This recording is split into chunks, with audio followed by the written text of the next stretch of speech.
Avec l'annonce du nouveau gouvernement, le 4 juillet 2022, la matinale de France Inter le lendemain était en émulation.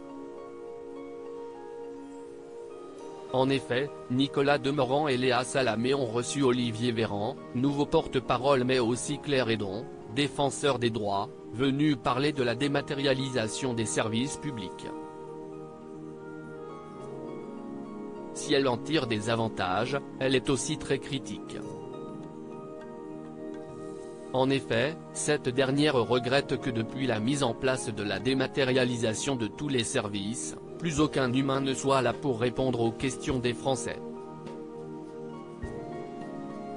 Elle est certes une chance, mais il faut maintenir les accueils physiques.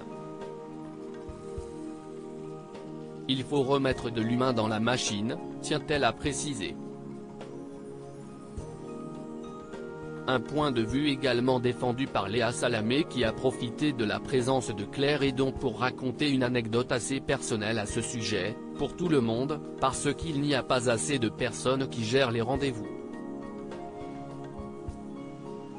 Désolé, je vais le redire aux gens, je l'ai déjà dit il y a un mois, moi ça m'est arrivé, commence-t-elle par décrire, avant de poursuivre, pour renouveler mon passeport, je ne pouvais pas prendre de rendez-vous.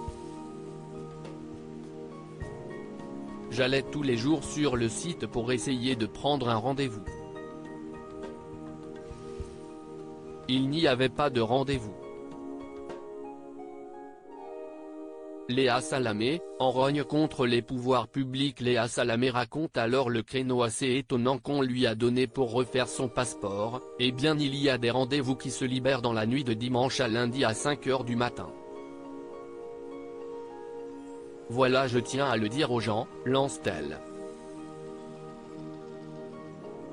Claire Hédon lui rétorque alors, vous vous levez très tôt le matin, si est-ce ça qui vous a permis. Avant d'être coupée par la journaliste de France Inter, visiblement agacée par la situation, j'ai passé un mois pour avoir un rendez-vous pour que quelqu'un me dise, ah bah si est dans la nuit de dimanche à lundi.